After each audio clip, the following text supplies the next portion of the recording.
Besties, you are literally sabotaging your life by ruining your relationships and holding yourself back from doing what you want to do from one thing, and that is overthinking. But I'm here to give you guys 5 tips on how to stop letting overthinking ruin your life. So don't worry, because your online bestie is here and I got you.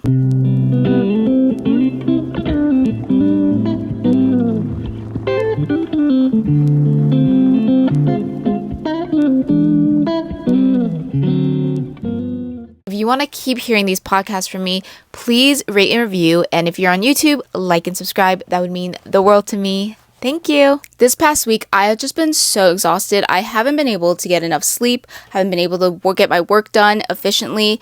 All because of overthinking. I am a huge overthinker, and this is honestly something that I have tried to deal with and has really hurt my past relationships. It's really hurt me.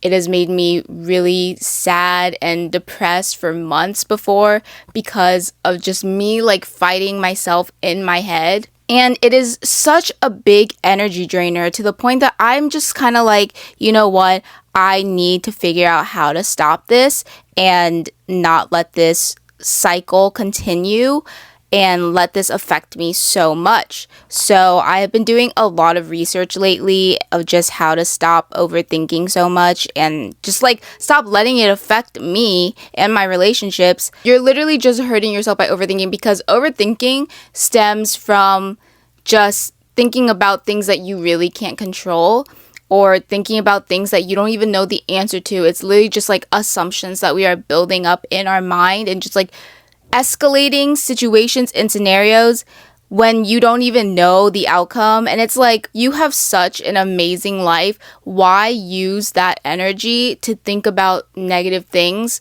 when you can be thinking about positive things? So the past few weeks, I've just really been working on this, and now I'm pretty okay. It's not I'm never gonna overthink again. I'll probably overthink again, but I've been able to minimize this feeling of anxiety from my thoughts. And it has really helped me, because before I used to not be able to do this at all, and I would let these thoughts just take over my brain about a current situation or something. It would eat at me for months, literally be always in the back of my brain. So I have developed 5 steps on how to kind of minimize this. Trust me, besties, once you go through these 5 steps, it will make you feel a lot better. So the first thing I want you to do as an overthinker is acknowledge the fact that you're an overthinker, which I know sounds very simple, duh. A lot of times we like to just try to tell ourselves, oh no, I'm not going to be an overthinker anymore. Oh no, I'm not going to be anxious anymore. And we try to numb the feeling and just not feel it. And we think that that is what's going to help, but it's not. It literally makes the situation worse, because at the end of the day, you're an overthinker. That's how you are. No matter how many times you try to tell yourself, I'm not going to be an overthinker anymore. This year, I'm going to stop overthinking.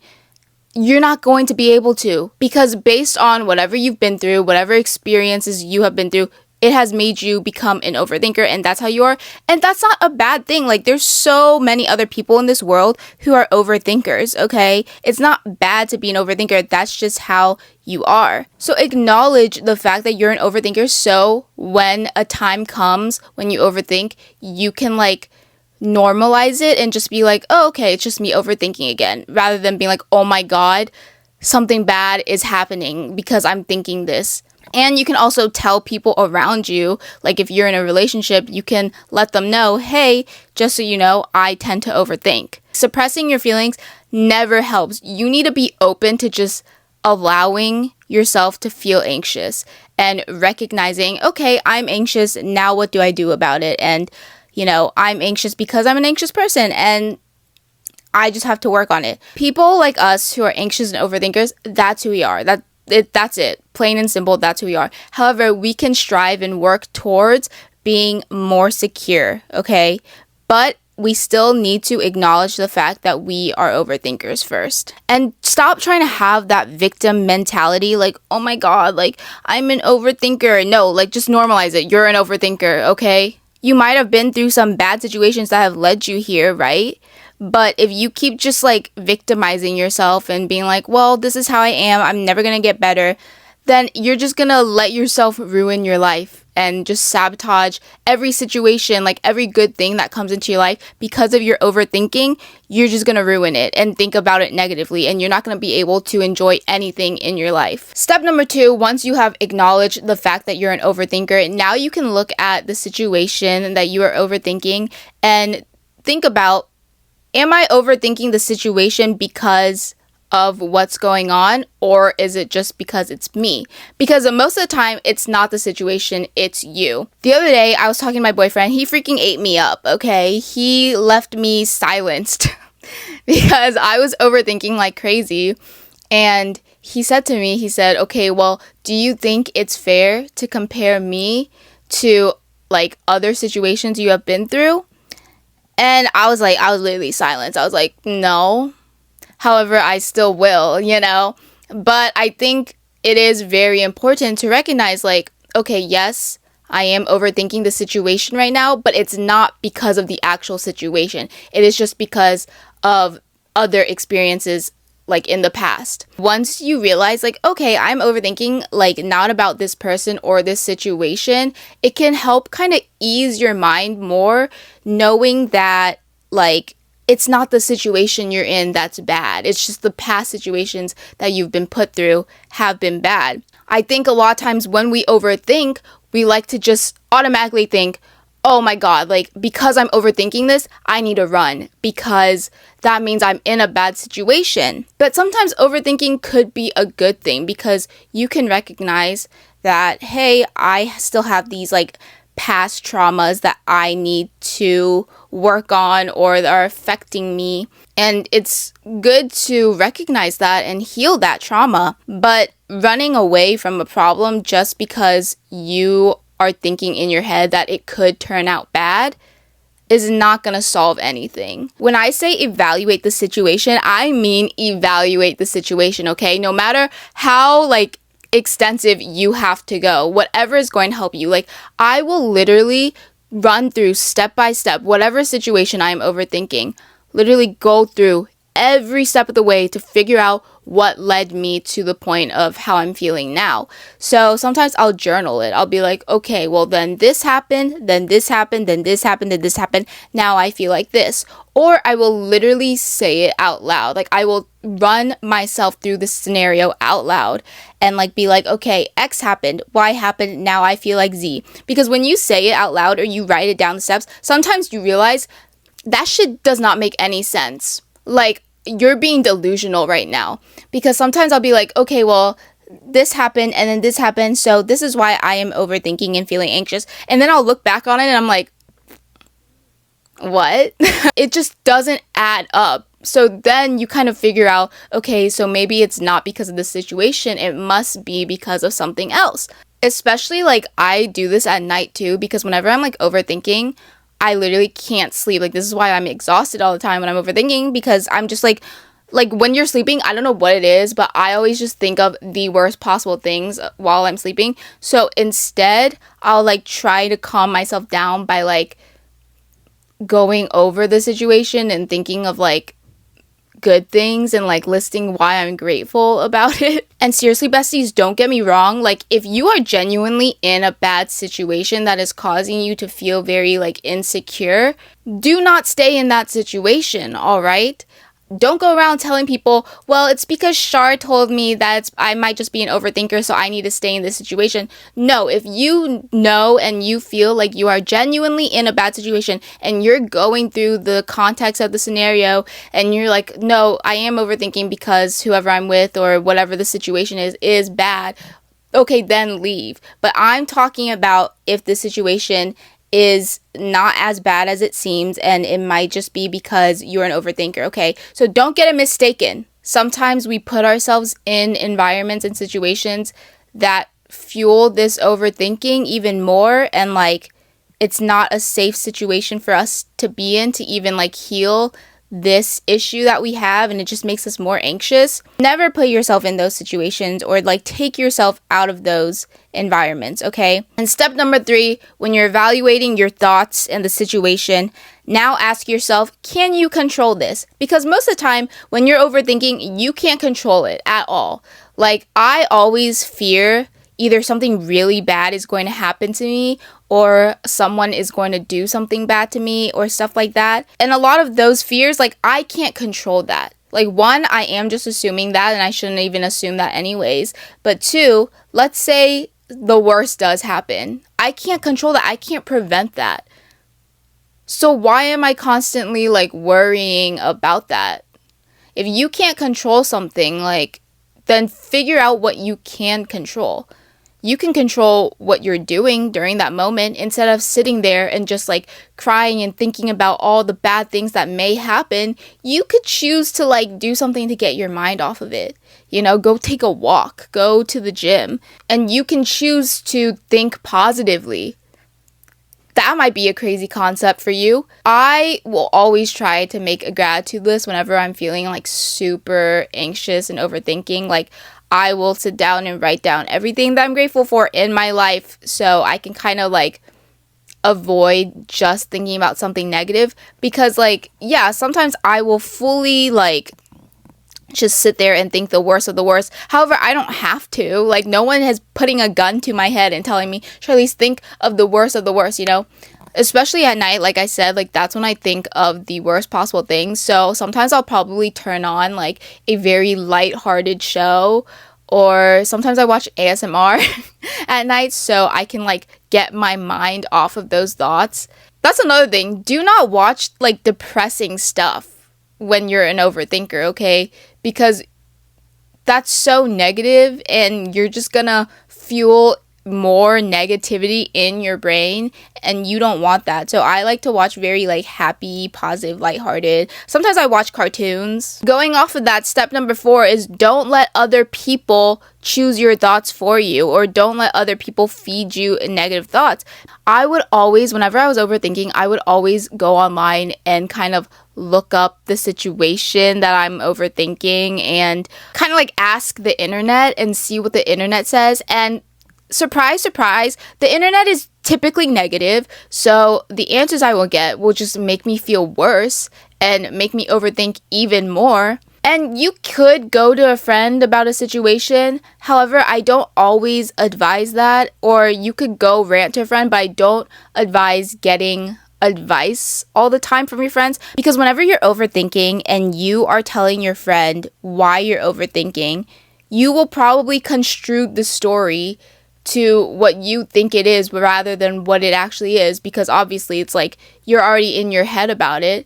So like you're telling your friend, oh yeah, I think this person doesn't like me because blah blah blah blah, and your friend will probably be like, oh okay, yeah, that makes sense, like yeah, that person probably doesn't like you, but that might not be the actual story or the truth. Like that just might be the truth in your head. When other people tell you their advice, they're telling you their advice based on their own experience, not the experience that you're going through. Which is why I rarely ever ask people advice for certain situations like this, because I know it's just gonna fuel negative things in my brain. Which leads me to step number 5. Just ask and don't assume. So if you have the ability to get an answer for your overthinking to like kind of minimize it and stop you from overthinking, then go get an answer. Like if you are overthinking if someone like likes you or doesn't like you or is upset at you, just ask them. Simply just ask them. But don't accuse. Accusing is always like the worst way to go, rather than being like, I think you hate me. Just say something like, hey, I feel like you are upset at me because of some reason, like blah, blah, blah. And then they'll give you an answer. And this will fully save your life, okay? Because I used to always think, oh, like, I shouldn't be overthinking this. And so I would never ask for the answer, you know? Like, if I thought someone was upset at me, I would just be like, oh, maybe it's just in my head. Like, why am I even overthinking this? Or they're going to think I'm weird if I even ask them. If you are coming from, like, a respectful and genuine concern, no one's going to be upset at you, okay? As long as you don't come off as, like, super accusatory, no one's going to be upset at you. So just ask. I'm not even kidding. This has saved my brain, saved my mental health by just asking. Let me tell you, I am such a big overthinker that one time someone that I knew that I worked closely to at work got fired, and I literally just started overthinking that it was my fault. Even though the reason they got fired was completely not, even though the reason they got fired had literally nothing to do with me, I just kept thinking it was my fault. And so I had asked the person who had fired them. I didn't directly ask them, hey, is it my fault? I was just kind of like, is there something I need to improve on for like my work ethic or, in the work environment? They said, no, like, you're fine.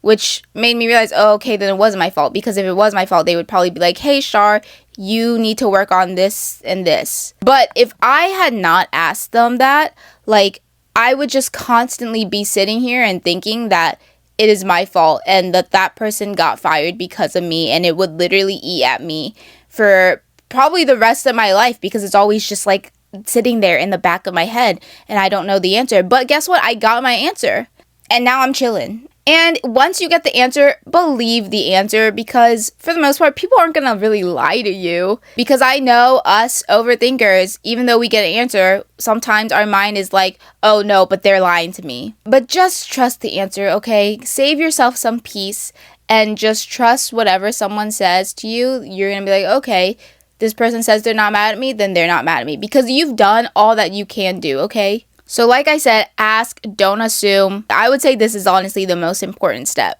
because it will save you so much time and energy. Okay, besties, it is that time where I read your glow up stories that you send in. This is honestly my favorite part of the podcast.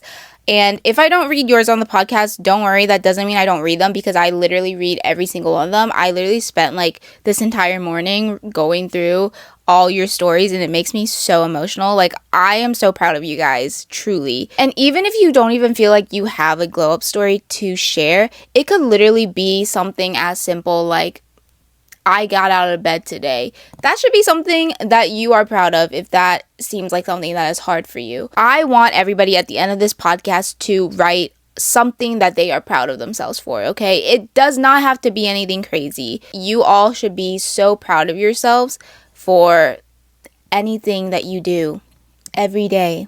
Because you just deserve it. Because this life isn't easy, all right, besties? This life is not easy. So after this podcast, or do it right now, whatever, write down something you are proud of yourself for. And I will read it for my next podcast and probably read it and cry in the morning. Danny says, I used to be so insecure about myself and now I'm just so confident.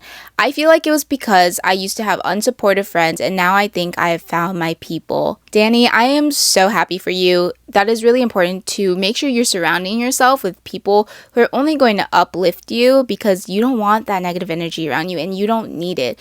And I'm just so glad that you're feeling confident now because you should, Danny.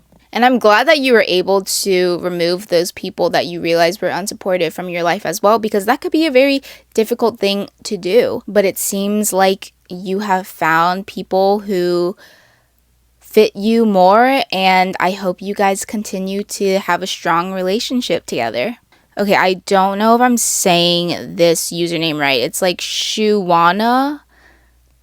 I'm so sorry if I'm saying it wrong. However, they said, I've been able to pick myself up and move on slowly, trying to not rush myself even when I feel a heavy feeling. I really, really loved this one because I love that you said that, you're not trying to rush yourself even on the days you're feeling heavy, because that's so important. And I think a lot of people think that a glow up or healthy mindset is something that you need to achieve overnight. And you need to always be up and disciplined and motivated. However, it is also very crucial to be sad when you're sad. And every day is not going to be an amazing day. Everybody is going at their own pace. I am just so proud of you that you are continuing to push. This last one is from Elizabeth. They said, I'm proud about how much I've been able to learn to love myself and my disability. It's truly changed me. I am so happy for you, Elizabeth, because you deserve to love yourself in every way. You are a beautiful person, as is everybody else listening to this podcast. And I am just so glad that you have been able to learn to love yourself. So please feel free to send in your personal glow up story or whatever you're proud of yourself about, and I will be sure to read it on my next podcast episode. So my little overthinkers here, I want you the next time you feel like you are overthinking to go back and go through these 5 steps and do all of these 5 steps to the best of your abilities, and then see how you feel after that, okay? Because we are not letting ourselves hold ourselves back and just ruin our lives anymore, okay? And just keep hurting ourselves when we don't have to. You don't need to keep sabotaging yourself and making yourself feel anxious. You have control of your own thoughts, so take control of it and start living life positively and, strive to be more secure. You deserve the sleep. And I'm also talking to myself here. You deserve the sleep and you deserve the peace. But thank you so much for listening to this podcast episode, besties. And I can't wait to talk to you guys in the next Reset Sunday. Bye.